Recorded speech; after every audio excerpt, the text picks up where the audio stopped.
Over here in the very heart of London, it looks like there's a massive media cover-up. And naturally, one would suspect that being a national broadcaster over here in the very heart of the United Kingdom, they may have done some due diligence. Seriously though, it's a shambles and it's getting worse by each day. As ever, let me explain. Hi, lovely to see you. Thank you so much as ever for your time today and of course for your company. Welcome one and all brand new subscribers. This side of course as well is the fact that I'm able to bring you stories that actually some of the mainstream media companies that I work for simply don't want to cover. Whether they have an association with that story or indeed they just don't think it's viable enough. Like the recent one, for instance, I mentioned all about the energy company and the lady of a certain age who basically had to take on a fight even though they decided to just put up her fee without any consultation whatsoever. You see how these things are. Why don't they want to do that? Because they take ads from the energy company and they need their ad revenue, so they're not going to offend those people. So you never get to hear about these stories. That's why we cover them here. Now, a big story breaking over here right now is literally all about the UK election, but this has got a real interesting twist because Channel 4 News, oh yes, the ubiquitous Channel 4 News, decided to release this particular footage a couple of nights ago. And apparently it was investigative filming at a Reform rally, that is the Reform UK political party. Now what emerged very quickly was the fact that this particular individual was indeed an actor.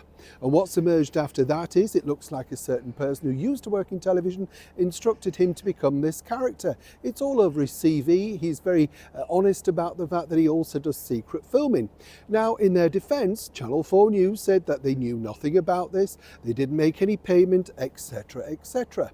Now, what I find strange about this whole story is if you're working for a media organization, whatever story you have, this is how it works. You present the story to the editor, the head of news, and they say, where did you get that from? Then you back it up with, this is where you got it from, this is the interview, and then they decide the elements that we're going to run. Something about this whole story truly stinks, simply because why did nobody check? Why did nobody ask? And more importantly, if there was no payment, why would you not then think that's very suspicious? In this day and age, to have such a bombshell sort of insight like what they're claiming to be, you know, racist remarks, all of that sort of stuff, why would you not ask for some money if it was so explosive? It really doesn't add up. And this is now really crumbling for Channel 4 News. And more importantly, the government who should have sold off the channel when they had the opportunity. Let's not forget, of course, this is the channel that had to suspend its own lead presenter only a year ago after swearing across the nation live on air outside number 10 Downing Street. What did he get? Tiny slap on the wrist.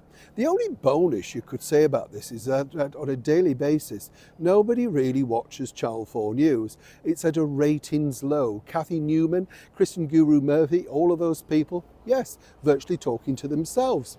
What's fascinating about this though is where it goes from here. It's seriously not letting up. And this particular idea, whoever signed it off on Channel 4 News, well, somebody's head will roll.